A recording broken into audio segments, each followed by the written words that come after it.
and welcome to another edition of the of the Takeover Warriors Hangout, Google Hangout Live. Wherever in the world you are, welcome to the Tavern, the Takeover Warriors. And of course, as always, we're talking about the subject of Korean football, our favorite subject, of course. What else is there to talk about? And with me, joining me for this Tavern Hangout, we've got Jay Chi checking in from Tavern Studio Busan. How are you this morning? A little tired, but I just woke up like 20 minutes ago, but all right. Thank you for joining us at 7 a.m., a little after 7 a.m. in Korea time, and this coming not too far after the Korea women's team, I think they just won, right? I believe. Yes. Yeah. In the Asian Well, Games. it was last night, yeah. It was last night, okay. And also checking in, fresh in from Tavern Studio, Connecticut, Jin Sung Yang. How are you? Good. Finally got it working. Yeah, right on. Technology, love it and hate it, and great when it works. All right. Also, we've got Tim Lee, one of our newer contributors from Tavern Studio, Quebec. How are things up there? Very good. Tired because of a long day, not because I just woke up. Yeah, and then crazy thing about the weather. You were saying not too long ago that it was like -0 or something. Well, yeah, the mornings were like that, but now it's gotten better because the weather's crazy here. So. Ooh. Canada. And, of course, I'm checking in from the actual physical tavern somewhere near Washington, D.C. So, anyways, once again, glad you're joining us. We've got, we're only going to focus today on two things. There's so much to talk about. We could talk about Sung Hyung-min scoring a goal in midweek, but we're not going to do that. Instead, we're going to focus on what a lot of people are talking about right now. What's buzzing right now is Lee Seung-Woo and his U16 teammates that really impressed. Even though they didn't win the championship, the AFC 16 championship, they still qualified for the U17 World Cup next year. But from what a lot of people saw, this was really an eye-opening tournament. A lot of buzz, a lot of hype surrounding Lee Seung-Woo. Does he live up to the hype? And I guess a question that Jay had asked previously in the tavern in a posting, should he be fast-tracked? Got a lot of responses for that, a lot of discussion. We're going to continue with that conversation with, of course, Jay Chi, Jin Suk Yang, Tim Lee, and myself. We're also going to talk about, of course, Asian Games. This is a huge pivotal tournament for the Takeover Warriors because if they win Asian Gold, these players, including Park Joo-Ho of Mainz and Kim Jin-soo from Hoffenheim, will get military exemption, and their careers are then unfettered. But let's start everything off with, again, the U16 Korea squad. Again, just so much buzz around this team. They just finished the AFC U16 tournament. Let's have a conversation, and we're going to have Tim Lee take the lead here at this point. Yeah, okay, so I'm going to be, I guess you could say, moderating this part, so I didn't watch too much of the U16 tournament. So I think we should start with, I guess, the player that has been hyped up for the last few weeks and is probably one of the bigger prospects, or the biggest prospect we have right now in the youth system. Of course, it's Lee Seung-Woo. So I guess we'll start with Jin Suk, since this is really his ideal hangout. So just like short overall thoughts on his performance at the AFC U16 championship. To keep it short, well, like, not 5 minutes. Not 5 minutes, okay. Oh, yeah, it's his shirt. Oh, wow. Everyone but me is wearing something. Okay. Anyway, to keep it short, it's basically everything that we've seen so far, plus a little bit of pace abuse, which I was a little worried about.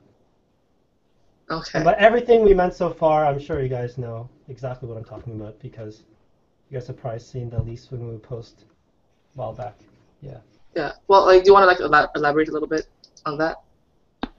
You want me to elaborate? Oh, go ahead. Go ahead. Jay, you go for this. I think you did a better job. Okay. All right. On your fast track post. Oh, okay. All right. So my overall thoughts on him. Yeah, I thought, for me, because this was the first time I really watched Lee Seung-Woo like in a series of games and like the whole games, because usually I don't really like track the Barca youth teams. So for me to get to see him, but yeah, he was basically as advertised. He has a lot very good technical ability. He's good on the ball. He's quick. He has good finishing. He can get involved deeper, playing up high as a lone forward. Good finishing. So I mean, yeah, he was good.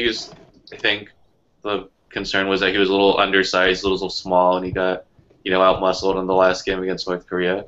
But I mean, yeah, he was as advertised. Pace, finishing, technical ability, dribbling, ball control, etc., etc. So yeah. Yeah. Roy, do you agree? What did you see in Lee Seung-Woo?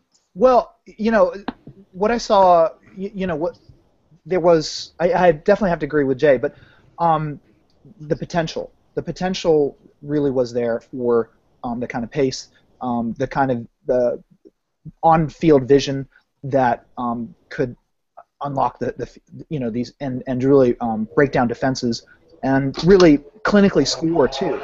And I know if it might behoove us to see one of the examples.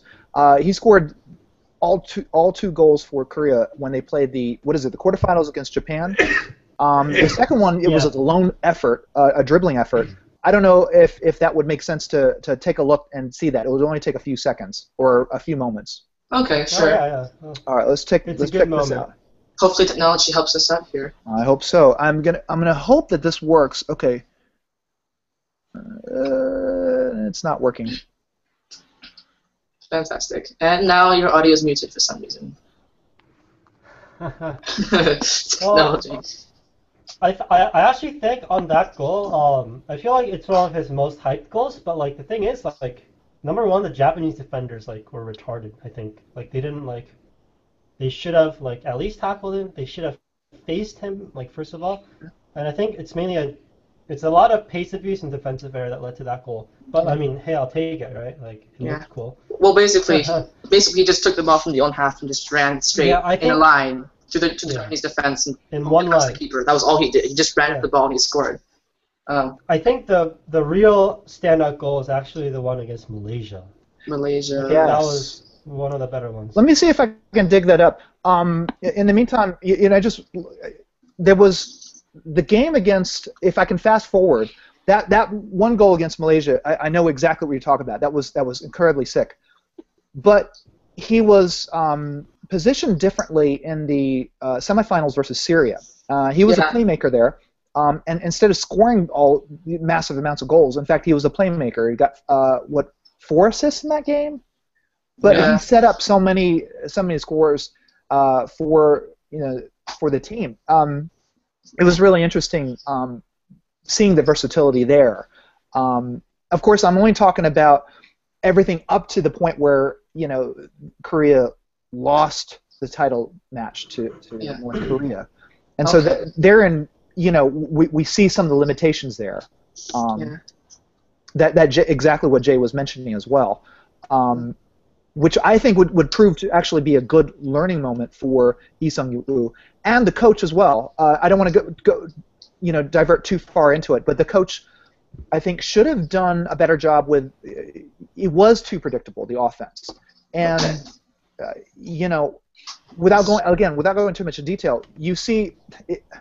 This may not be a good comparison, but if you look at a Barcelona game in which they've held scoreless and Lionel Messi not as effective or Neymar, they were able to just shut down his passing lanes and their ability to do what they do.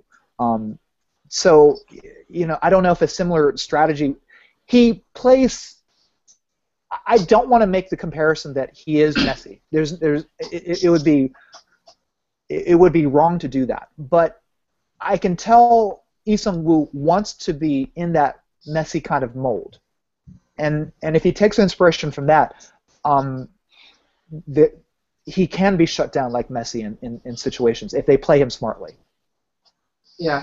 Okay. Well, you basically touched on everything else we're going to talk here, so let's kind of break it, which is fine. Let's just break it down. Okay. Let me find the Malaysia goal. Okay. So I guess. While he does that, let's continue. Yeah. Okay. Yeah. So let's head to. Yeah. So like you said, he showed a lot of his abilities during the tournament. But we all agree that it basically came up right into the North Korea performance. So I think we'll go to Jay here. Do you think Lee Seung-Woo could have done more against North Korea? Like, should he have been able to take care of the North Korean defenders on him, or like, just what do you think about his performance in general in that game? Well, I mean, he was certainly not very effective against North Korea, but I think the North Korea game seemed to be more of an overall fail from the coach to prepare them adequately, because you saw once, if Lee Seung-Woo wasn't involved in the build-up and in the goal scoring, kind of in that final third area that the team really just wasn't built to cope without him. So when him out of the picture, they just couldn't get anything going. They weren't prepared to deal with the North Korean physicality and the tempo. And so I think it was just more that it just showed the U16 team, from what I saw, is built around Lee Seung-Woo getting them out of things in the end, sort of. If you want to do the Barca comparison, it was Lee Seung-Woo dependence, sort of. Yeah. So, do you want to? Oh, go ahead, Ray. Go ahead. Go to Jinsuk first. All right. So, yeah. About North Korea. Yep. I didn't watch the whole game, but I did catch live the second half, and I was actually a little bit worried, because you see that when he is put into like real when he's really marked tightly, he does not know how to get away from it. There's players Messi can do that. Even Ki Sung-young can do that. Kujachal is also good under pressure, but Lee needs to learn that aspect of his game. Now the funny thing is I don't just speak in terms of ball trapping, he's very good at ball trapping if you and keeping possession if you look at his Kashiwa game. But I don't know what it was against North Korea. I don't know how to exactly describe it, I just thought he went down too easily. He was always looking for a foul. Yeah. That's disturbing, I think. I mean, but a lot of La Masia players do that, so whatever. Yeah, I mean, it's not unusual, but it just seemed like every time they got towards him and they were touching him, he was going down. He was looking for a foul, but it seemed very obvious to me early on that ref wasn't going to give those little kind of close 50-50 fouls, and so he just ended up giving the ball away a lot. Yeah. I caught some of that game, and I totally agree. I think his diving was kind of obvious, and every time the referee would kind of just smile and say, "No, get up." So I think he should have tried something else that might have convinced the referee. Maybe, I don't know, but it didn't work. That's for sure. So Roy, have you found the video yet? Yes, I have the video, and I don't know if you guys are going to be muted while it plays. So we'll, okay. If it is muted, it's a very short video, but this is a give and go with Jang Kyo-hee, his Barca teammate. So Thailand. Yeah, this was mind blowing. All right, let's take a look.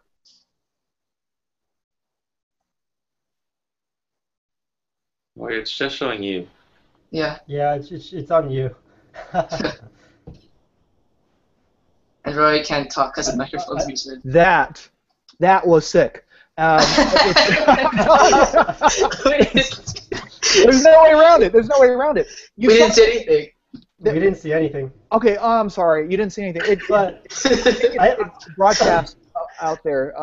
Hopefully, I think we've all seen it. Yeah. Mm-hmm.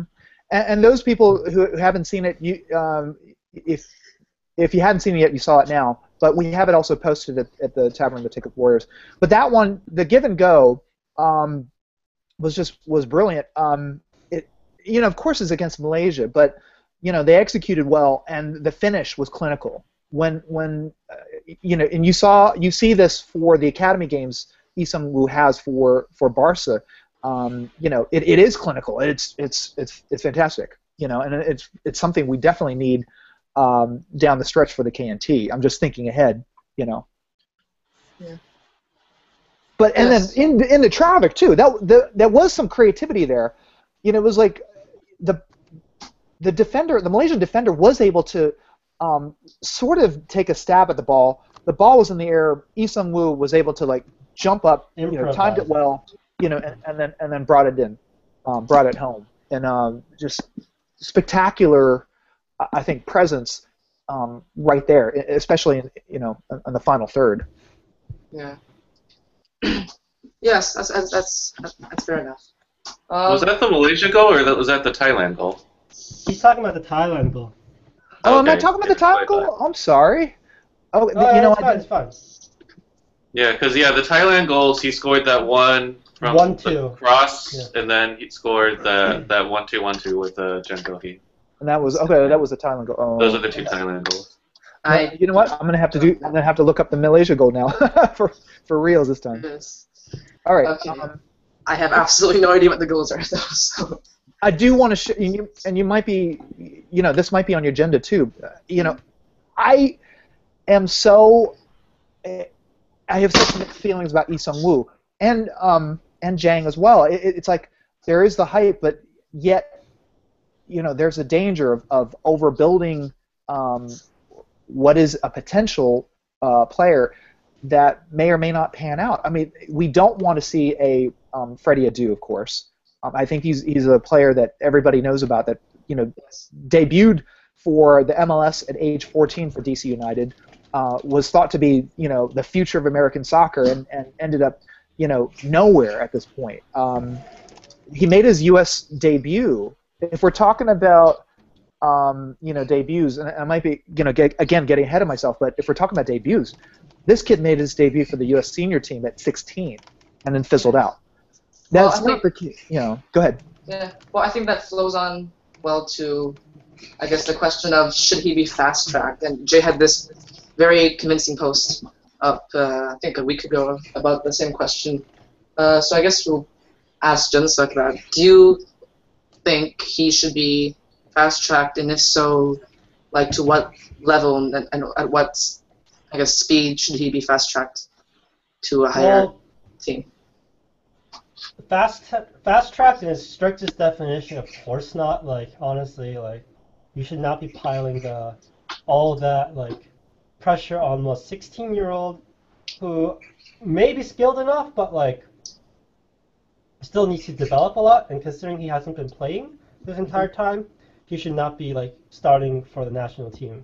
Now, training and being called up is a different thing. But honestly, I think we have the quality in that position that we don't. But we have players who are decent at that area that we they should be starting as opposed to a 16-year-old.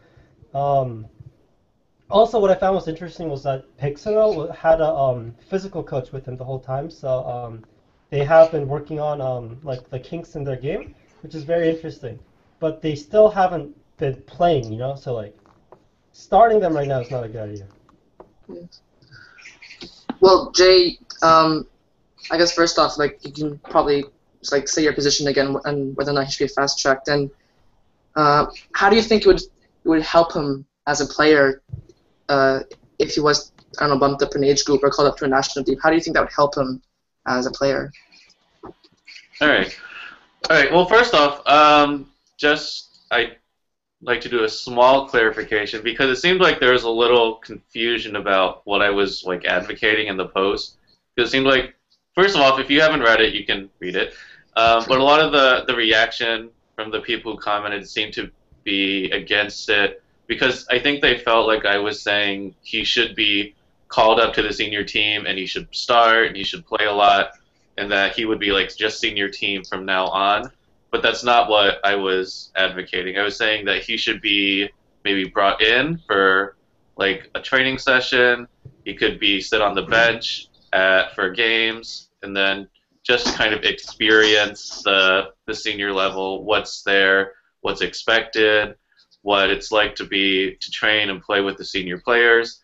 I mean, to an extent, it's sort of like what happens when at the club level when you have the youth team players training on the pitch with the senior guys. That happens at some clubs. And that was kind of comments? The idea of it. Oh, holy crap.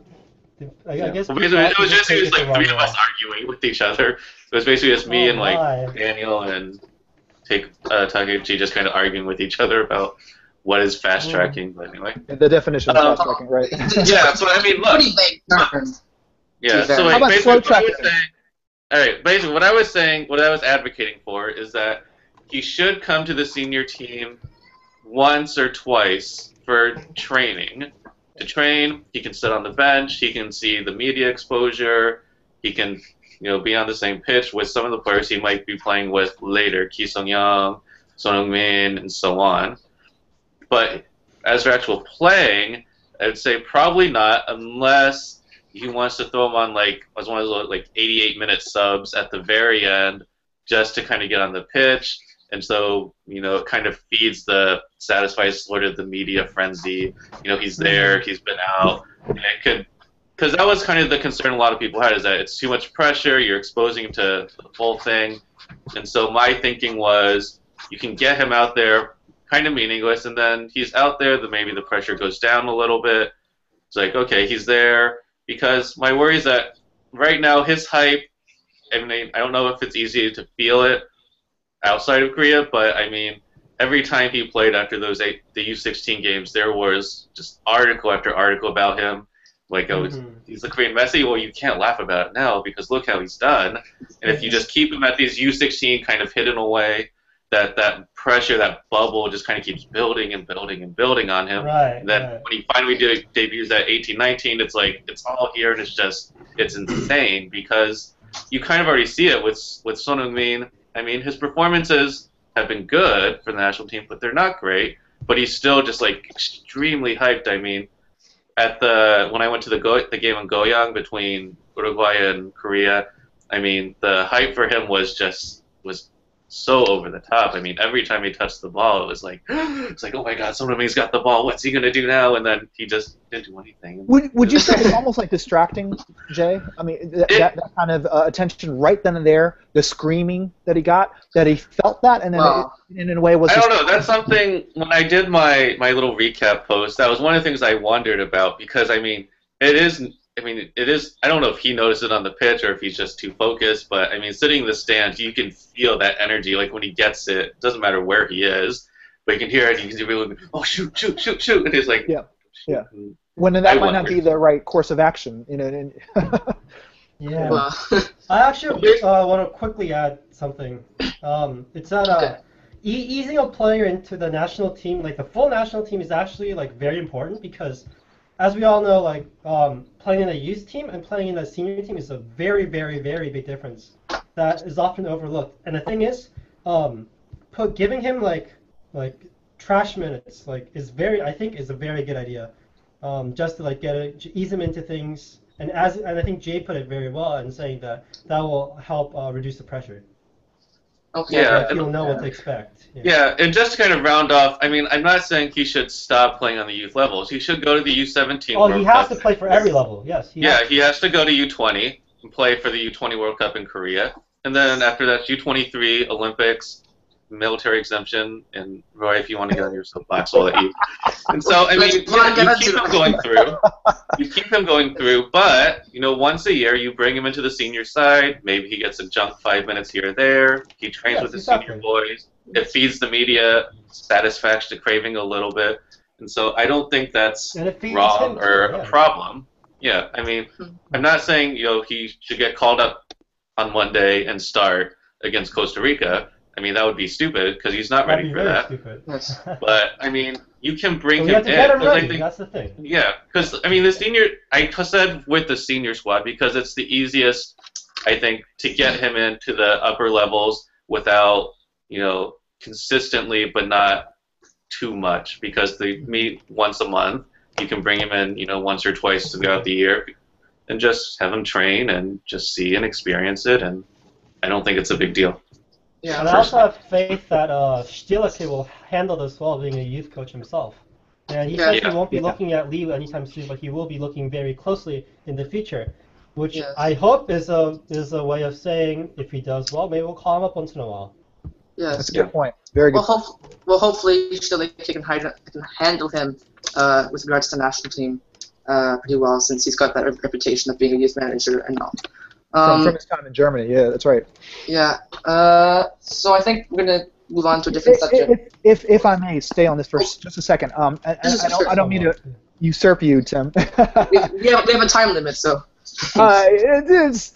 It's fine. It's flexible. It's flexible. Time for a second. listen, I wish I could disagree with Jay, just so we can cause some kind of drama in our Tavern Hangout, and I'll be that character. But no, I have to agree with Jay, and it's not unprecedented for a 16-year-old prodigy to be brought in the fold in this kind of careful, scaffolded way. I want to use the word scaffolded because, and as Jinsuk was saying, he should play, continue to play at the U levels because it's age appropriate, and he's growing with them and getting some of those prerequisite skills. But having, seeing how they're flowing on the national level for somebody that, in all likelihood, given the trajectory, it is probably unlikely that he's not going to not be on the senior team at some point. If that's a pretty good bet, then this scenario that Jay just laid out totally makes sense. I'm not that Lee Seung-Woo is Messi, but Messi were one of the some of the 16-year-olds that were brought onto the senior Argentina team that did pan out. That gamble paid out because at age 17, then he was one of the youngest people to score in the following years, the 2006 World Cup. So, and even in that span of time, even with Barca debuting at age 15, I believe, or 16, he was still playing at the very year that he broke to the senior team. He still played a large percentage of his time at Barca B. So there's scaffolding you see going on in other people's career, like Messi. Again, not to make the comparison that Lee Seung-Woo is Messi. Yes. But I digress. I do have the video from finally for the Malaysia goal. If not that you guys can see it, but everybody else out there can. It's a lesson. If we can't see it, I'm pretty sure everyone else. Yeah. Supposedly, they are seeing it. That's what this app is telling me. I'll open it up in a new tab. Go. Okay, all right. Check it out to make sure it's playing. Let's see if it works. All right, let's check this out. If not, you can just throw the links in the post after. Sure. It says Malaysia, if I can read my Hangukmal correct. Well, it says Malaysia. I don't know.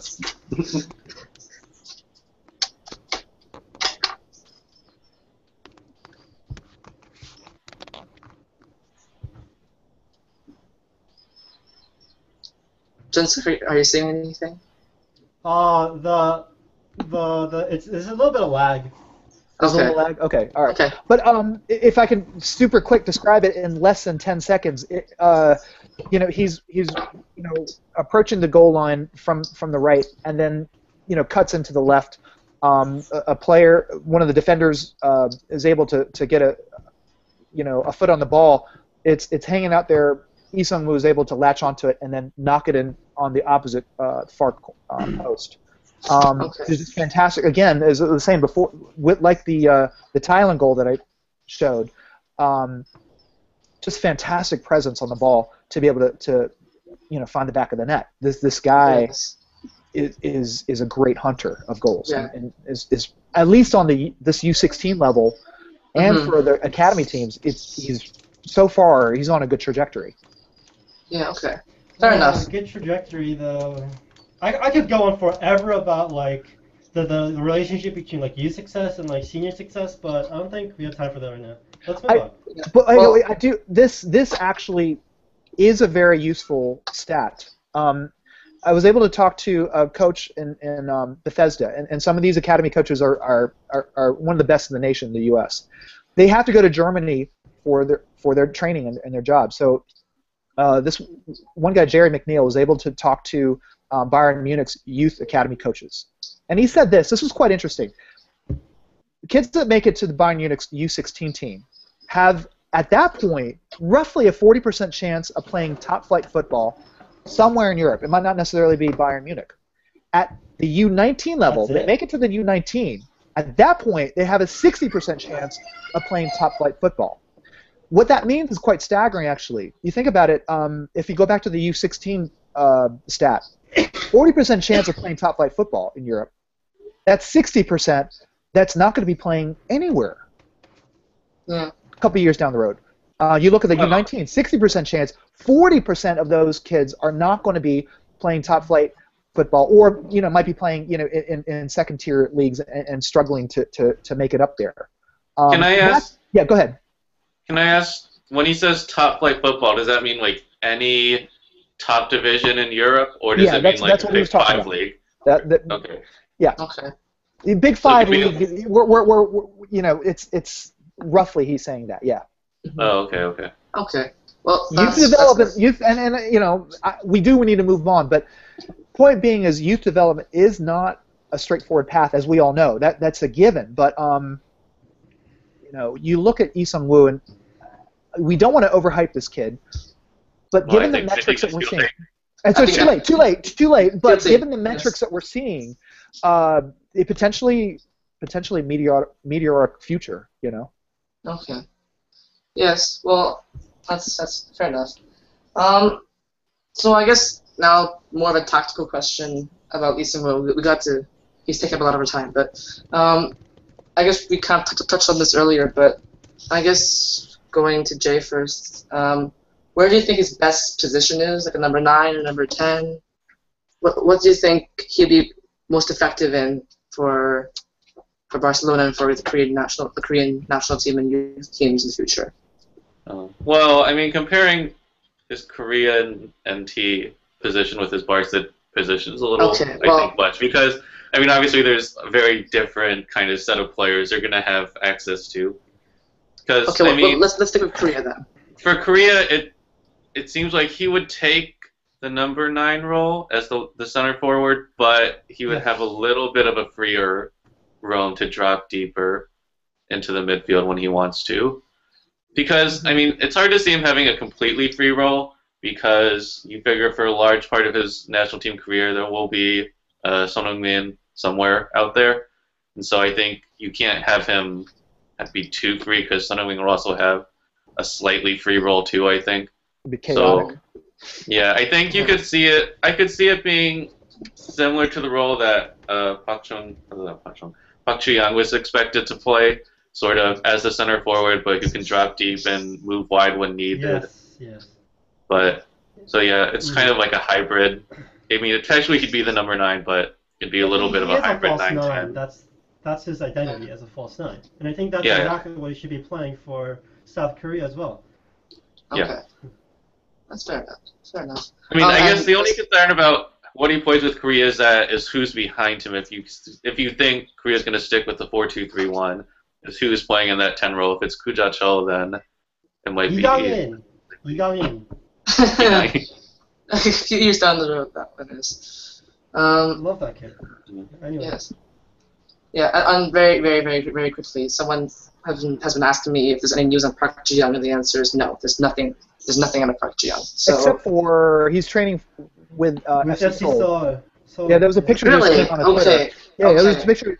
Korea Football News on Twitter put that out. Him and Chaduri were chumming it up. And Park Joo-Young training with FC Seoul, but not signing with FC Seoul. Okay. He's still looking for another team. But in training, he was in an FC Seoul jersey. Okay, completely different topic. I just wanted to say that there was no news, but now there's news, so now I'm wrong. Okay. This is what the Hangout's for. Yes, exactly. It's not new. That's not news. Oh, it's fine. Yeah, that's actually really good to hear. Well, the fact that he's training, not the fact that he hasn't signed yet. Yes, hopefully. He hasn't given up. Yes. Okay. So this last question about Lee Seung-Woo, I think it's particularly interesting, and I think it's Roy's turn to start. Do you think Lee Seung-Woo can blend into a team where he's not, like, I guess, the focal point in terms of attitude and stuff? Because he's got that swagger, the swagger, I guess love it or hate it kind of thing. So do you think he can blend into a team where he's not, like, the focal point in terms of attitude in this, like, Korean kind of culture? I hope so. I think he's going to have to learn that art of PR management of what to say, and I think he can get coaching on that. I think he's young, and you're going to expect a kid to say certain things. I wish he hadn't said what he said against Japan, but fortunately, Oh, I love they won. how you said against Japan. Yeah, it's one of those things. Like, I Japan. think if it really meant, I think if it was a World Cup match. It's Japan. You can always say that against Japan. Yes, that's true. Okay, well, again, I think there are times where I foresee that he can get himself and what he says into trouble. And so I think there's going to have to be some coaching, not only of his abilities on the field, but of coaching of his PR management. And you know, Barca has some of those people on hand to help him with that. Barcelona have been making the best use of the banned time, actually, judging from what Lee Seung-Woo has been saying recently. Yeah. Yeah. Yeah. So Jin-Seok's obviously a big advocate of the Lee Seung-Woo attitude. I'll add this one more real quickly. Okay, sure. They have from the more I'm talking to some of the coaches here in Bethesda, when they're traveling to Europe, what's not well publicized is that they actually have some of the better funded clubs have youth psychologists on the ground. There we go. Yeah, the youth psychologist is really interesting because really, they're especially kids that are coming from other cultures and other countries. These psychologists also help with integrating into the culture of the team and into the culture of the regions, whether they be in Spain or Germany, what have you. It's something that's not as well developed in English clubs. No wonder. Yeah. Yes. No surprises. But Okay. I don't want to belabor the point, but they're actually really pivotal for the success of certain international players to integrate linguistically, culturally, and psychologically. That's very interesting. It's pivotal to understand how youth are being able to compose themselves after a loss. How do you deal with that? Some go batshit crazy and give up. But the team psychologists are there to help with getting that their kibun back up, if you will. Yes. And it's super important and not very well recognized. It's some part that's just really under the radar. Yes. I think that summed it up pretty well. Jay, do you have anything else to add on the Lee Seung-Woo attitude, Korean culture, potential? I don't know, danger zone. I don't know. What do you think? Not really. I mean, I think he'll probably. I mean, the attitude thing, like the trash talk against Japan is. I don't think it was a bad thing, but I'm sure he will. He will learn the art of sportsman PR and like Japan's a very strong team. We will have to be very good and blah blah blah. The standard sports talk you get out of everyone. But I mean, honestly, I guess behind the scenes notice, I actually wrote some of these questions that Tim is asking. Yes. What I was actually thinking when I wrote this question is, like, when I saw him at the U16 team, he was, the man. He could go wherever. He was the guy that everyone was looking to get the ball to. And he yelled at his teammates. Yeah, and I noticed, one time, I think it was again, Kim Jong-min, I think it was, who shot instead of passing to him. He's like, "What are you doing? Where are you? Like, put the ball here," kind of thing. It was like, I don't know. But I was just thinking, like, is that going to be something he can adjust to when he's at the bottom of the Korean hierarchical food chain on the senior team? If that's Lee Chung-young who doesn't pass him, is he going to yell at him, or is he going to? I don't think that's going to be a big problem at all. Lee he's an older brother. He's grown up in Korea. Like he knows all the traditions, customs, everything. Okay. I don't I'm not think concerned. he would have the nerve. He would not have the nerve to talk like that to like his sonbes, Yes. Right. Yeah, and that's the thing is that I think he is very going to fall into the Sunbae, Hubei thing and the Hyungs and the Hangnames and so on. Yeah. But I just is that going to be something that affects his game? Is he going to become too part of the system, so to speak? Yeah. Because I think to an extent you see it with Son Heung-min. It's not as I don't think it'd be as extreme with him, but with the national team, he does seem to be a very more. He's kind of the man, but not really in terms of how he plays. They look for him, but he's not. He doesn't come across quite as he does when he plays for Bayer or when he was at Hamburg. So I don't know. I mean, this is pure. I'm just wondering, is Lee Seung-Woo going to drop into more of a just another team player who passes and, I hope you not. know, It is a yeah, fascinating instead of being this guy who's like, give me the ball, I can do this, I can run at you, I can Do they have do it to all. be like independent though? Like I don't know, because that's the thing. I don't know. I mean, on the pitch, you can assert yourself. But like, yeah, I mean, I you just don't have know to verbalize- exactly. I don't know. I'm not a football player. Okay. Yeah, because like that's the thing is like I don't know how big that comes onto the pitch. I mean, there was that ridiculous article in Dongai Ilbo after that was like the World Cup failed because Son Heung-min had to subject himself to Park Joo-young's Sunday stuff and so on, and Hong Yong-bo was very serious about it, and like he basically just said like the Sunday-Hubei relationship destroyed the team because your players ruined Son Heung-min or something. It was ridiculous, but I mean, I don't know. I mean, I don't play here in Korea. I don't know how strong that is on the pitch. I know it's very big off the pitch, but I don't know if that's gonna be the case on the pitch with like Chol or probably not. Because I mean, yeah, it is a different generation coming through who play in Europe who are used to not having that kind of very strict hierarchy on the in Europe. They got a brasser attitude, yeah. Yeah. Yeah, so I mean, I don't know. It might be nothing. It might be something. I'm not really sure. But that was the other reason to get him in now. Get him used to that and kind of work all that out now. Okay, Roy, you want to jump in? We should move on. Here, Just real quick, here's conjecture on my part, but it is a fascinating question. I think of course, we'll have to see. But my prediction is that he has two levels that he knows he has to operate in. One is the Barca culture mode, which I think in some ways he's learned some of that brashness. But when he's having grown up in Korea, he knows the whole the cultural mores. Yeah, exactly. And then I think he can respect that, but at the same time, on the pitch, it's a completely different matter. I think he knows, what matters on the pitch is not Korean culture, but goals. Exactly. He knows his role. The coaches know he's put in for a particular role because of his pedigree, and I think that pretty much is going to be the formula that's going to be at play in the future. Wow, that was 45 minutes. Lee Seung-Woo, yes, we must move on. It's taking way too long, and we haven't even got to the Asian Games part yet. Okay, so I guess really quickly, we have to go on to the other Barcelona player, which is Chang Gyul-hee, and let's not take too much time. Okay, let's do this very quickly. General thoughts, Jin Suk first.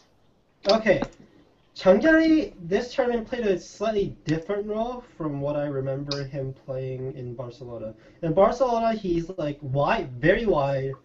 He will beat players one-on-one. He will sprint and he will cross.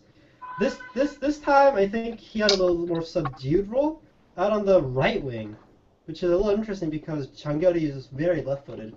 So yeah, but as for performance, he was solid. There's nothing wrong with him. I guess against North Korea, he was shut down pretty badly, but still. I think he had a fine tournament. He'll be a very good midfielder for us someday. Yeah. But he showed his mettle with the Syria match. 2 goals, and he could have had a third goal with that PK that he earned. He really shone in that match. So even though he didn't show up at the North Korea one, I think we got another kid that has potential. Yeah. Okay. So now I'm just going quick questions because the time is not on our side here. Jay, do you think he has a senior team future? And if so, when? So what do you think? I think he does, yeah, because I think he has the raw talent to be a tool, or yeah. I don't know. I think it'll be. I'm pretty sure that was. Right, but yeah, I mean he does. I think he'll probably take a little longer to get there than certainly compared to Lee Seung-Woo. I think he'll probably be at least 20, 21. I don't know if he'll be there for the 2018 World Cup, but I think he does have a future. But I think he'll need a little more development in terms of becoming more consistent. The North Korea game did concern me a little because he was very invisible against North Korea. I completely forgot he was even on the pitch, because like half into the second half, I was like, wow. I remember I tweeted like, Django, he's been really anonymous in this game, and then I started wondering like, is he actually on the pitch? And I started looking for him, and I couldn't find him. I was like, wait, did he start? I could have sworn I saw his name, and then he got subbed out. I was like, yeah, he was there.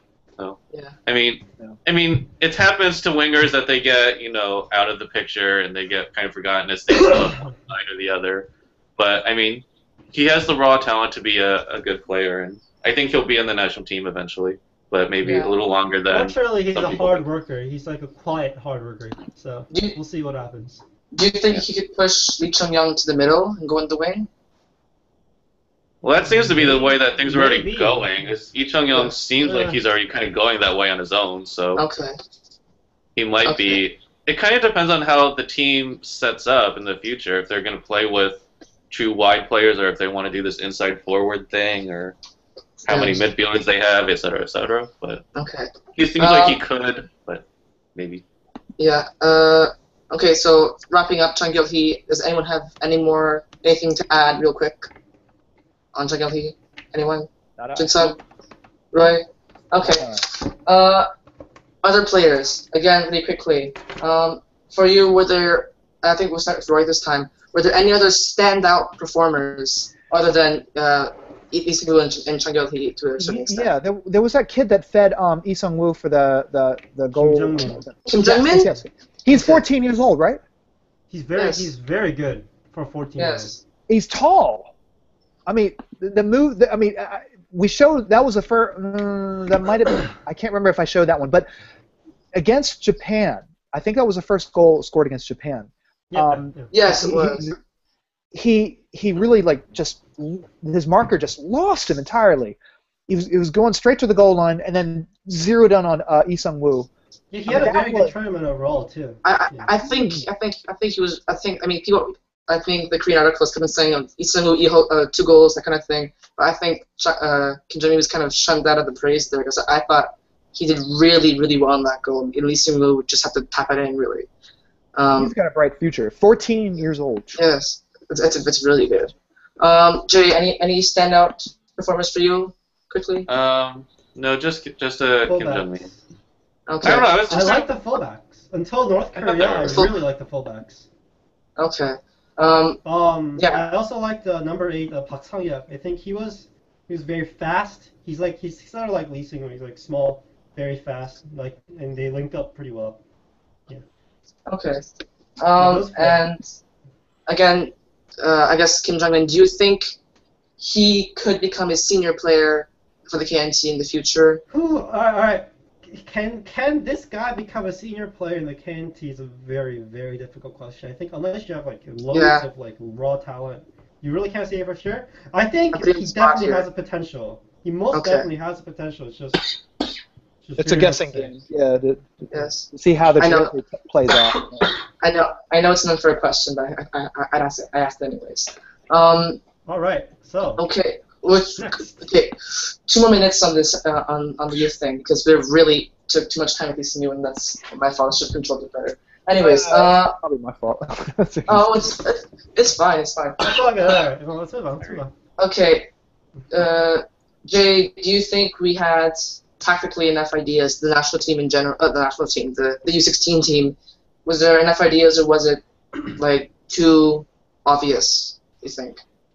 Basically, the tactics were they reasonable? I thought it was. Yeah, I mean, it was. I think it was pretty obvious what the team was going to do. Was get the ball to Lee Seung-Woo and he'll make something happen. Yes. That's exactly what the coach admitted it. Yeah. Yeah, I mean, the tactics were pretty limited, but that's pretty much true up and down the KNT, unfortunately, as we'll probably talk about very soon when we talk about the U23 team with the Asian Games. So, I mean, I think you see basically a lot of the similar problems. It's a little predictable. Offensively, it's predictable. Defensively, there's individual errors here and there. So, I mean, it was a pretty typical KNT performance, I think, overall. Jin-sub, do you agree very on well that? and then fall short at the end. Yes, it was also very, very typical. Yeah. Choi said himself it was going to be this way. Now, the interesting is, both Lee Seung-Woo and Baek Seung-Woo have been talking about the differences, like, and even Kim Myung-gi himself have been talking about the differences in the way the game is played in Korea versus the way it's played in Spain. And I think, if I remember correctly, the difference was that they spoke about was like in Korea, the mentality just gets the ball as like offensively as possible and go just score. That's the mentality. Go up, go push forward, and score. Whereas in Spain, they like express creativity and like figure out ways of getting the ball in the net, which I thought was very interesting. I think if we keep having all these players abroad, I think the offensive creativity aspect will get better. Yes, but as to the defense, do you think it's the same old story, the same old tune? Well, yeah. I mean, Yeah. the Korean defenders, it's genetic. Trust me. Okay, all right. The answer there was the well, yeah. That was almost like obvious. Why did you even ask that question? But yeah, I agree as well. I think the defense was pretty pathetic. It was just that one game. It was one game. Okay, Yeah. well, anyway, I didn't see the whole tournament, so. I'm hoping that the coach, I know they are doing some sort of extra training, but I don't hear anything on the ground about coaches going abroad to Spain, to Germany. They really need for the best. They've got to. Just as an FYI, I tweeted it. I don't know if anyone saw it. I don't know if this is the first one Korea's done, but they signed a mutual sharing agreement with the Italian FA to do this full exchange on football in terms of there'll be a friendly between all levels. They're supposed to exchange coaching, training, and seminars and infrastructure ideas and That's so on. really cool. Italy? So Italy? yeah, with Italy. Yeah, I was surprised it was Italy, but I mean, in some ways that's good because I mean Italy is very well known for its They don't coaching. hate us? Well, they do. Well, Yeah, well. I don't know. I mean, if you online they hate us. There's certainly anytime you mention Korea, there's a lot. It very quickly goes to 2002. But, From 2002. Yes. but I mean, in some ways, it's good because I mean, Italy has a very good coaching training center at Coverciano, and Yeah. I mean, some of it's a little iffy. Like their youth development is a little iffy, but it's getting better. Yes. So I mean, it's a start. Hopefully, there's more. Italy apparently has 13 of these agreements around the world, so hopefully Korea will start doing this more in terms of developing. I guess the KFA did something useful for once. Yeah, if you can read Korean, They it's have on stepped it up recently. on the actually, website. I think. Yes. Yeah. If you can read Korean, it's on the KFA website. You can see the I'm announcement. gonna read this as soon as this is over. I mean, it's very brief and it's very general, but it's on there. Just look for the picture. Chung Moon-jun or whatever his name is. And he went to Switzerland. He signed it with the FIGC. okay. So Not anyway, bad. you can check it out. And for those who don't speak Korean, Google Translate is your best friend. Or if you speak Italian, you can go to the FIGC's website. It's on there too. I doubt there's any viewer who speaks Italian. But I guess that pretty much wraps up the youth thing, or the U16 thing. Thank goodness. Does anyone else have general closing thoughts on the youth system, or the youth tournament, the U16 tournament? Nope. No one. That's it. Let's move on. No one. Okay, we said everything. Let's move on to Asian Games. And really quickly, of course, in next year they have the U17 championship, which Korea qualified for, and it will be in Chile. Mm-hmm. All right, that's it. I'm gonna hand the floor over to Jay finally, and we're gonna talk about the Asian Games. Game. All right. Yes. All right. So we'll be a little quicker with the Asian Games, I think, because I don't think there's not much to talk about. Maybe. We'll start kind of bigger, and statistically, it seems like it's been very clear sailing for South Korea. 9 scored, none conceded, 4 wins out of 4. But I mean, I haven't watched a lot of the Asian Games. I just watched the last match against Hong Kong, the round of 16 match, and bits and pieces of the group stage. Oh boy. But it seems to me that the performance is, despite the very nice stats line, is not so good. And so, Tim, since I think you've been watching the Asian Games, what have you thought, just kind of generally, about Korea's overall performance thus far? Generally, yeah. In 10 words or less. Bad. in 10 words or less. Twitter, put it in Twitter form. Oh dear. 140 characters. I hate Twitter because I can't do Twitter. It's too short. I guess good results, but I'm a bit worried about the game against Japan because I don't think we've shown enough chemistry as a team, and we haven't really. Okay, well, don't count the verse. Anyways, so good but not great. All 4 right. words. Good but not great. Yes. Jinsuk, you agree? Good but not great. And bad coaching and bad tactics. But But you're not worried about Japan. But you're not worried about Japan. Sheer quality, yeah. Okay. I'm worried about Iraq. Iraq? Oh, I don't know. We always tend to struggle against those Mideast teams like Iraq and Iran. I don't know. It's true. It's a mystery. Yeah. Anyway. Roy, have you seen any of the Asian games? Yeah. I got to see. Actually, I got to see the last match. Was it the round of 16? And, The Hong Kong game. Yeah, I tuned in halfway through, and I thought at that point we should have been up, 4-0. But I'm like, we haven't even gotten one in, and I got to see all 3 goals, and it was just what I love to see. Park Joo-Ho and Kim Jin-soo scored those goals. There were, and Park Joo-Ho had that 30-yard screamer. That was amazing. Yeah, these are usually defenders. I know Park Joo-Ho is playing more the defensive mid, but it normally is a left back, and to have 2 different left backs score. Who is this random face? This is DJ Miles. He plays for FC Frederick. What is your favorite player? Lionel Messi. Yeah. Messi. Messi. I've been training him to say Son Heung-min or keep Sung-Young, but he keeps going with Lionel Messi for some reason. So. It's a mystery why people like Messi. It's a mystery. Oh yeah. I will say to wrap this up. I mean, I'm blown away that we have defenders that are scoring, and we're blowing chance after chance after chance. I thought that while we won, technically, it was like they look so unconvincing. I'm very worried about how they're offensively setting themselves up. Yeah. By the way, let me just take this chance to say Lee Young-jae is an absolute waste of space. Okay. Hey, we're gonna come to Lee Young-jae. We've known this for a long time. Yeah, yes, we'll come to that him in a minute, and Tim and Jinsuk especially. You can just get that all off your chest, and you can unleash all your anger and frustration with Lee Young-jae when we talk about him. Just a minute. All right, but first, I'd like to talk about some players that you think have done well against Hong Kong. The only 2 I really kind of identified, EJ Sung, I thought was decent. Yes. And Kim Seung-dae was okay, I thought. So, all right. So Jinsuk, I think this is probably your good area. So, good performers, standouts. Because I haven't watched I didn't really watch the group stage, so I thought EJ Sung was the one that really stood out to me. But yes, I really like EJ Sung.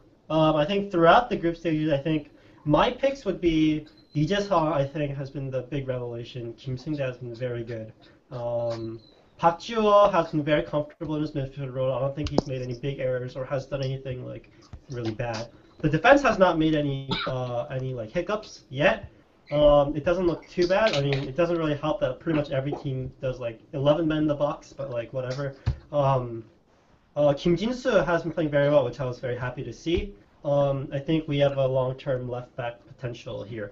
Son Jun-ho was good. I've always wanted to see him play for the national team, and it showed that he can play very well. And I think that it should be Son Jun-ho and Park Joo-ho against Japan in the central defensive midfield area. Yes. Lee Jung-ho has been okay actually. I really like Lee Jung-ho. Yeah. He should be starting. I don't ever want to see Lee Young-jae again. And that's about it for my rant. Yes. What do we know? What do we know about? I'm sorry. It just popped in my head, so I apologize if I'm stepping on Jay's toes. I'm just so curious. What are we looking at? With anybody seen Japan's performances, or are they fielding U21? They play typical Japan pass, midfield clock pass. I think we can just we'll just like push them out. They're 21-year-olds. Come on. They're playing. Yeah, Japan's on the U21 team. Oh. Yeah. Okay. To prepare for the for Rio. I think Saudi Arabia did the same, and one other team has done that. Did China too? Yeah, okay. China, I think. But they also Thailand, so. Right. And I guess it helps that it helps that Japan doesn't have as much riding on the Asian games as Korea does with the military exemption. Exactly. Which I'll stop right there. Yeah. But the thing is, they have nothing to lose. That's the problem. Yeah. Okay. And Tim, I actually wanted to ask you about a specific player, and that is Lee Seung-Woo. Oh yeah. Right back, because I'm curious because obviously right back's a big positional issue for us because there's there's Chaduri, but he's what 30, 35, 34. Yeah. So he doesn't have a long-term future, and it seemed like prior to the Asian Games, the right back was often I'm blanking on his name now. He was the Busan Park right back, but he's kind of Kim Chang-soo. No, not Kim Chang-soo. It was the younger one, the current one. The current? No, it's I can't remember his name. I'm blanking because he got dropped from the Busan team because they switched. But anyway, I'm curious because Lee Seung-Woo is also a Daejeon citizen player who Tim follows. So I wanted to get your thoughts, Tim, on Lee Seung-Woo overall. How do you see him? Like for Daejeon or for Daejeon? Well, just overall. Daejeon or his Asian Games performances. Well, I think I have to sort of kind of admit I watched Daejeon games, but I noticed that he was a key player in terms of service and stuff, but I didn't really notice him that much. But seeing him at the Asian Games on a higher level, he really, really impressed me. He got the first goal of the tournament. Well, I thought he impressed me. Like not really, but like I think it was pretty. Was more standard. Well, obviously, but I think. Well, obviously, when Kim Jin-soo was playing in Germany and Lee Seung-Woo was playing against teams like Koyang, I think there's a difference in talent. But I think Lee Seung-Woo was pretty darn solid for the U23 team thus far, and I think he's probably going to start the rest of the games in the tournament. Mm-hmm. So I don't really have that much to say about him because I didn't really notice him that much. All right. Okay, and then the player I was thinking of was Park Chung-gang. Okay. Anyway, he was playing for the U23. Okay. He was playing for the U23 as their right back for a little while, but anyway. All right. So let's move on. Subpar performers. Jin-suk, you can do your Lee Young-jae rant. So, Jin-suk, anyone other than Lee Young-jae that you thought had been kind of poor? Anyono was very bad against Laos. Okay. I thought he was. He's a talent, I think, but like he was not convincing at all versus Laos. Yeah. Right. And just, that's I don't think you can. Standouts. All right, Jin-suk, I don't think you can, but can you explain why Lee Young-jae is continuing to be the starting center forward with Kim Shin-wook not there? That's an easy answer. Well, that's an easy answer. The coach, duh. The coach. Well, yeah. Well, okay. More specifically, why is Lee Kwang-jong continuing to play Lee Young-jae? Because Lee Kwang-jong no other option. I don't even know, but the most popular theory is that he's his son. Oh, okay. Well, they have the same. They have the same family name. This is why they're not family, but they're not. It's a joke, but okay. Yes. Okay. Well, if I had to it give a really reason seems like it right now. If I had to give a reason why, it's because Lee Kwang-jong is somewhat obsessed with him. So there's no logical reason why. Just Lee Kwang-jong likes Lee Young-jae for no fathomable reason. Now he's gonna say I'm right because he scored a very lucky goal. So. I have a sinking feeling that Lee Young-jae is gonna start. Me too. It's not good. Anyways.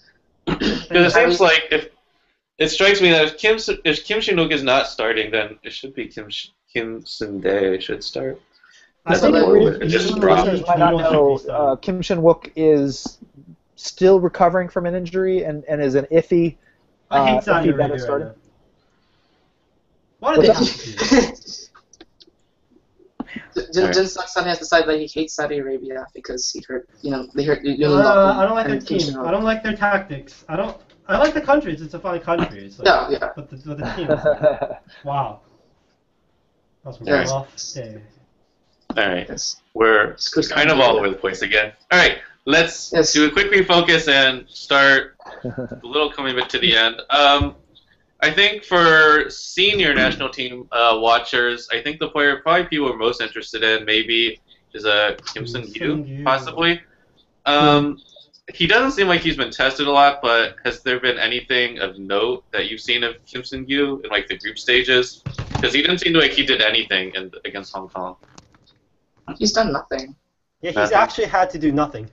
Yeah. Okay. I mean, Nolan Gun had more to do in his one game. He made one save against Laos, and that was it. That's all I've seen from our keepers. Oh, Kim okay. Seung-Woo has literally done nothing. I don't Alright. think there's been corner, there's nothing. It's just lesser opponents. Yeah. Just so he hasn't been tested. That's one bored keeper right there. Yeah. Yeah. If he could just sit down and He stuff. could probably Well- sit down. Yeah, exactly. He could just sit Okay. down and Yeah, well, because like I know against Hong Kong had 0 shots the whole game, and I want to say the Yeah, possession that at was points was like 80-20 Korea possession. I mean, it was ridiculous how Hong Kong played, but anyway. So then, I mean, you figure it'll probably change. You know, Japan will probably test him a little bit, maybe, Yeah. and beyond that, you I know, don't he'll think probably so. get.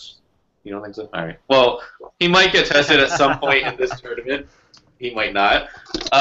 But do you think, in your mind, has there been any more clarity to the goalkeeping position on the senior team? It seems like it's kind of between Kim Seung-Woo and Lee Bum-young.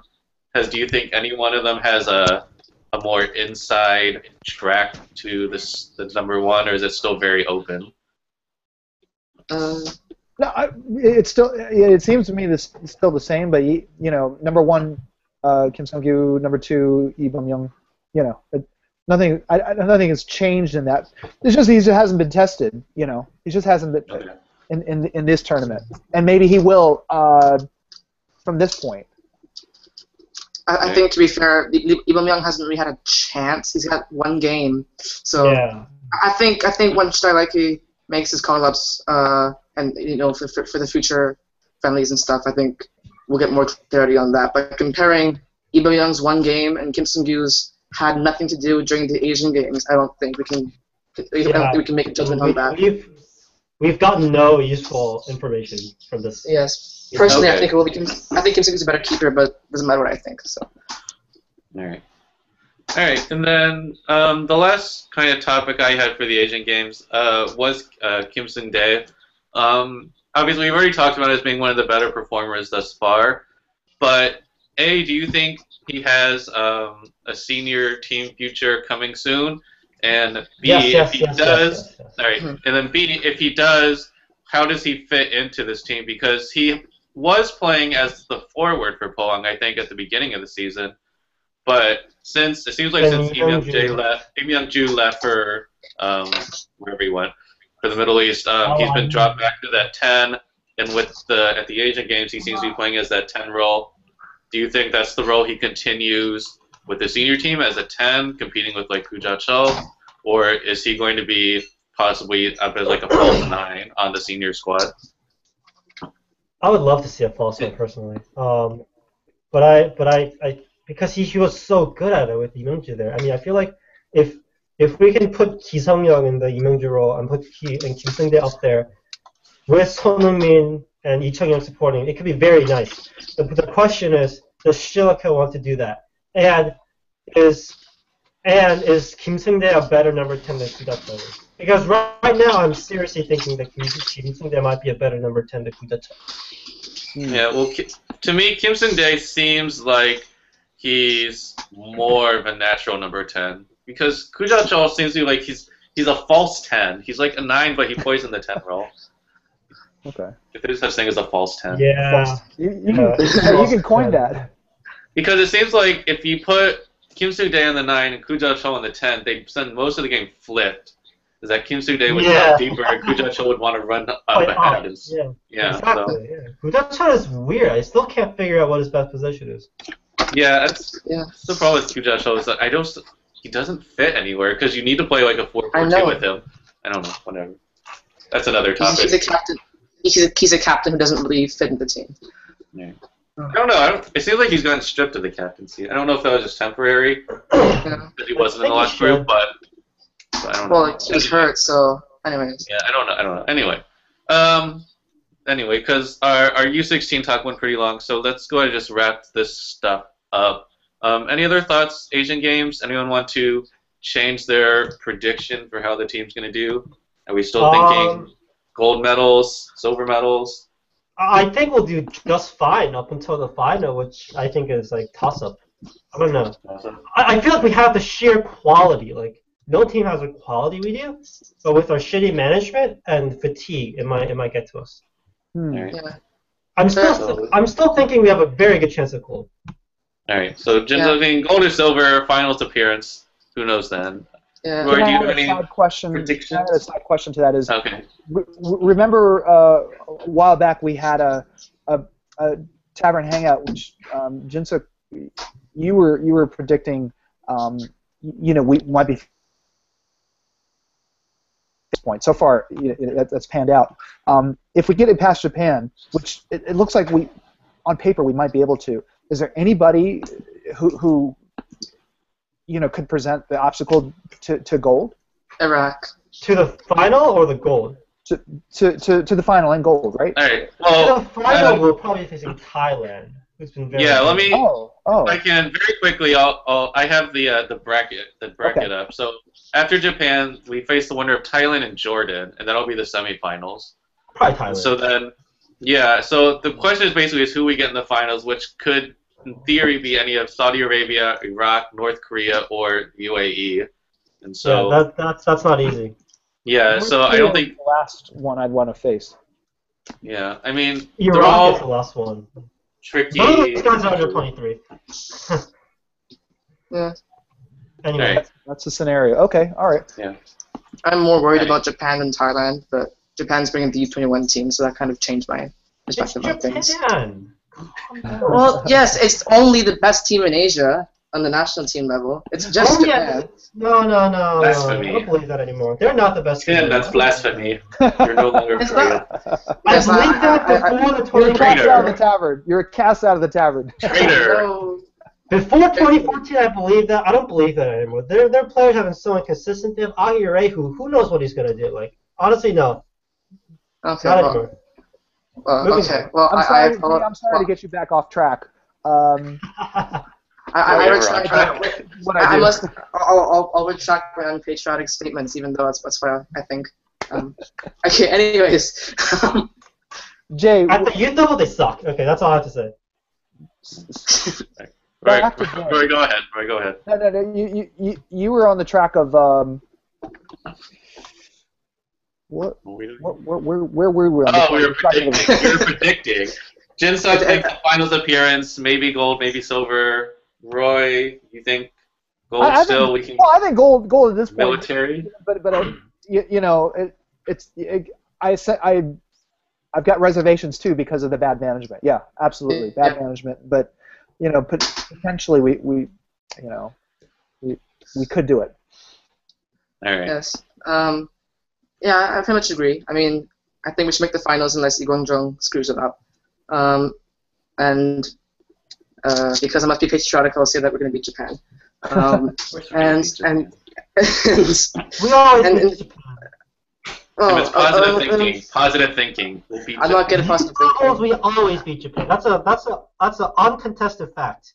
Okay. And Just saying. in the finals, I'm concerned about Iraq, but I think if I don't know, we should win the gold, but Lee Seung-Woo is the most likely, is the biggest obstacle in my opinion, if he keeps on selecting Youngjae in crucial games like this. But imagine if they did win gold, that would Park It's Joo-Ho huge. wouldn't have to go back to Seung-Woo. I mean, he would go back to Mainz. I mean, and that's the gamble that Mainz has in releasing him. Is that the same for? This is what I don't know. Does Kim Jin-soo not have military exemption? No, I he don't think doesn't. so. No, he doesn't. No, because he wasn't on the Olympic team. So that's huge for And him. wait. With his career, Hoffenheim. Let me add though that every single player on who's called up has played at least once in the tournament, so I think that makes them all eligible. They're all exemption. Oh, They'll be all exempt, and there wouldn't have to be any last-second substitution in the case of Kim Gi-hee, I think. They've all played, including Young-gun.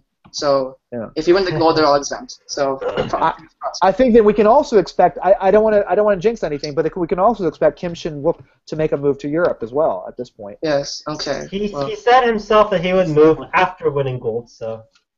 after winning There we gold. go. That's the Okay. point. It's such a waste. No pressure, no pressure. Chinook is such a waste for me. I don't know.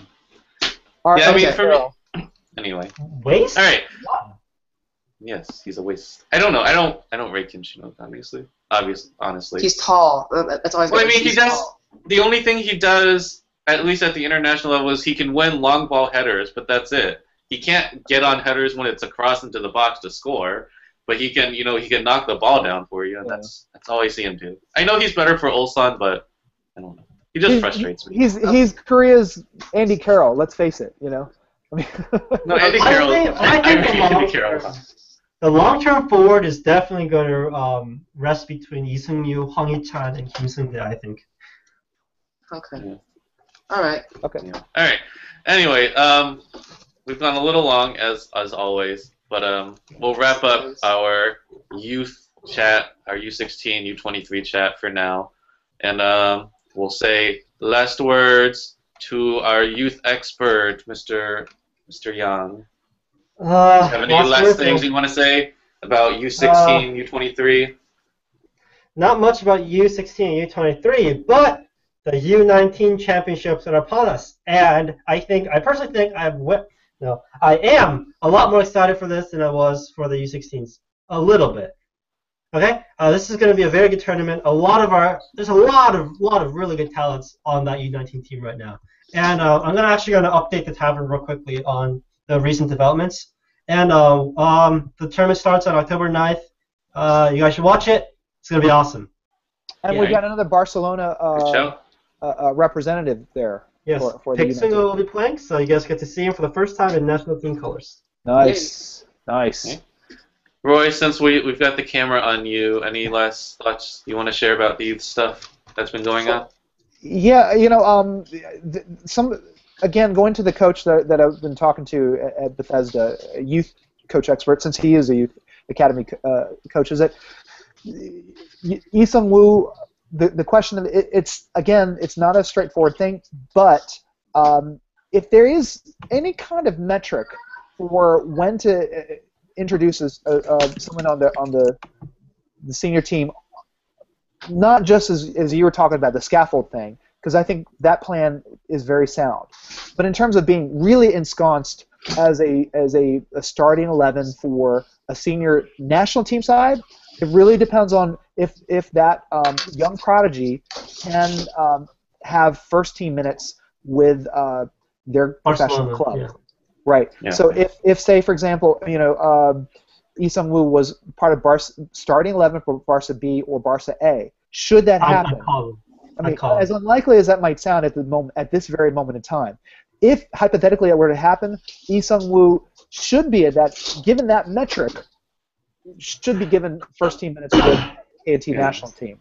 That has been precedent for other people like Neymar, Messi, and there's other. The exception would that be Julian Green for the U.S. But that's the U.S. That's the U.S. exactly. So yeah. And well, I have certainly, a question. Go ahead. Oh, well, I was going to make a slightly snide remark that certainly if Lee Seung-Woo is starting for Barca A, then he should be starting for us. But if he can beat out Neymar and Messi and Suarez for minutes, then I think he can beat out Kim Shin-wook and Lee Dong-gook for minutes. Yeah, but the thing is, he's not going to be beating out Neymar, Messi, and Suarez. I personally don't think that's going to happen. I think yeah. It was just kind of being a little bit snide. That's all I'm happy. Anyway, big if. Roy, you said you had a question. That jersey, is that a Ji-Dong-won jersey? No, it's not. I got it after he announced, but I didn't put a name on it, so it's just blank. You can do it post. I'm right after about my BVB shirt. Ji-Dong-won's coming back too, guys. He's finally back from injury. Juventus. Yeah, maybe. Juventus. I just have a lot of shirts. I collect shirts. I think they're kind of fun. Yeah. All I have are 3 KNT stuffs, a KNT jacket, and a German jersey. Which one? I have. Oh, the new one. Oh, the Germany. The German jersey. Yeah. National team. Okay, all right. Do I get to make closing remarks too? Right, yeah, Yes. Tim.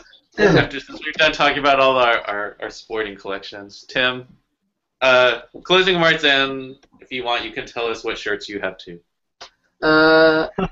Closing remarks. I mean, there's a lot riding on the Asian Games, so fingers crossed that we win that tournament. There's nothing much else to say. Of course, the U19 is coming up, so that's really important. And yeah, there's KPA action this weekend as well, as always. So exciting times are ahead. And as for the shirts, I don't really have anything of note. So Go buy some right now. yes, well, You don't even have a United shirt? You didn't want to get the big Chevy kit one? no. Oh my God. I mean, the logo is ugly. It's too big. It's Well, one of it's the most terrible jerseys I've seen. It's American. Everything's big, so everything's big and overdone. So Everything's bigger and better in the U.S. okay, It's terrible. all right. Big and better. Well, Canada's bigger and on top geographically. And okay. Anyways, that's for a different discussion, which we do not need to go into right now. All right, that's probably Yeah. Very well. All right. It's probably wise. All right, so let's say goodbye, everyone. Goodbye, Jinsa. Thanks for joining us. We'll have a midweek roundup. I'm late on that, but we'll get that up, and we'll also have, of course, the weekend preview. I'll have the weekend roundup and the U19 roundup preview thing, whatever, soon. Perfect. Thank you. Because my Wi-Fi is being crazy, so I haven't been able to do much. I'm surprised it even worked for the Hangout. So. All right. All right. All right. So certainly go to the tavern, check it out. Jinsuk will have his U19 stuff up soon, which will be very interesting read, I'm sure. Barca, La Masia fans, Pek Sung-Ho fans can go check it out, or Pek Sung-Ho, whatever they call him. Big fan of Pixel. Yeah, weekend roundup or weekend listings will be up. There's a couple big games, I think. Maybe Jidong will make his debut in the Rivier Derby against Schalke, so it could be fun. He's Probably not. He won't, but He's set for the reserves this weekend. oh, for the reserves. Too bad. Well, he's not fully fit. That's the thing. Yeah, I know. He's still coming back. See, I think playing for the U23s is the best course of action, right? Best course of action. Yeah. Okay. All right. Anyway, back to the point. Check out the tavern, www.taegukwarriors.com. Check That's it out. right. U19 stuff, weekend listings. You can argue with me about Lee Seung-Woo, whether he should be fast tracked or not. You can tell me he's not big enough and that he's too much pressure for him or whatever. And then call-ups for the senior national team. Uli, how do you say it? Is it Stilecki? Stilecki? I don't know. Stilaka. Isn't Stilecki? I thought how you say No, it. Stilaka. Stilaka. Stilaka. Oh no! I thought I saw on Twitter the KFA's running some nickname promo. Make a nickname for him. I don't know. I can't pronounce his last That's name. a I'm bad just idea. calling him Yuli. I'm just gonna call him Yuli. All right, so Lui's making his first call-ups on Monday, so 10 a.m. Korean time. Yep. You can see who he's calling, and then you can criticize him for calling certain players or not calling certain players. This is for the October friendlies. Yes, this is for the next friendlies, October 10th against Costa Rica, October 14th against Paraguay. Paraguay, yeah. Are the Asian Games players available? Because if I were him, I'd call up like a lot of players on that Asian Games team. I don't think they would be. The tournament ends by then. The tournament ends October 2nd, so I think they are available. FIFA weekend. It's a FIFA date, so he can call up whatever the hell he wants. Yeah. Okay. So, and he has been at the Asian Games since he came back to Korea, so maybe he'll call up one That's or one two. game. I think he'll see he was at the Hong Kong game, so maybe you might see Kim Seung-Gyu or maybe Kim Seung-dae, EJ Sung, someone like that. So anyway, that's Monday. Friendlies are coming up in just a couple weeks, so you can see his first games in charge, and we can all panic or celebrate depending on how they do. Even though it's cool. The point. Anyway, all right. That's what we do, right? Tim sent a message that says, "Wrap it up." And wrap it up. So we'll wrap it with up. authority too. What? He put a little smiley face emoticon, Yes. so makes it okay. Wrap it up, smiley face. Sent Yes. 7 minutes ago. It basically. All right. I said it now. It basically means wrap it up, please. Like now. Okay. Like, do it now, Right. please. It's like, if we're talking like Sunbei Hubei things, Tim would be like the little Hubei, but he's trying to put a little Well, nice lightness on I'm afraid that I don't adhere to that rule. Yeah, Yes. Whoa. None of us really do. Okay. Now I've dug myself deeper into the Canadian moral values. You're gonna have to bow deeper now. I know. Yeah. Anyway, it's a good point. Let's wrap it up. It's been an hour and a half for what should have been less than an hour talk, I think. But anyway. It was a good hour and a half. Yeah, I it love was. hanging out with you guys. That's We got through a lot. Yeah. I mean, we don't talk about detail the youth stuff a whole lot, so this is a good thing. Catch everyone up because this is my kind of. This is Jinsuk's thing. This was. I mean, I don't know if it was true, and people won't know this, but when we were emailing about this, setting it up, like Jinsuk, he was like, "Yeah, okay, cool, I'm there." But then he was like really like emailing, like, "Let's do it. It's great. Let's hear. I'm in." I could kind of get the feeling he was looking forward to this one. His exact quote was, "Hell yeah, I'm in." Yeah, I think I was it. Yeah. All right, but anyway, let's like the fifth attempt. Let's wrap it up and check out Tavern stuff coming up. You'll find it there. Twitter, my Twitter, which keeps changing, at Armchair Regista. Tim is at CoreFan12. Yes. Tim, is that right? At CoreFan12. Roy, of course, at Taeguk Warrior, but it does have the underscore at Taeguk_Warrior. And Jinsuk is at Hanguk Chuku. If I'm not mistaken. I finally made a Twitter, and I still have 12 followers. That's kind of sad. Yeah. All with time, my friend. All with Whatever. And Takuchi's with two E's instead of an I, basically. Yeah. If you want to follow the other guy who's new, Takeuchi, you can follow him at Takeuchi, Chee, kind of like my last name, if you see it. He's got the lowdown. But he does a lot of stuff on Germany KPAs and just KPAs in general. He's pretty quick on the tweeting stuff. He's so very quick, yeah. Yeah, so he's a good one to follow especially if you're interested in like the Europe boys and so on. So Jeremy has a Twitter too. I don't remember his Twitter account right now. At Jeremy Peck something, but he doesn't tweet too much. But you can find it anyway. Yeah. It's all on the bios. We'll get it up there. Check it out and so on and so forth. And goodbye. Okay. See you next week. Thanks for joining us. Thanks for hanging up. All right. Roy, I think you actually need to stop it. Yeah. Oh, I'd have to. Yeah, you have to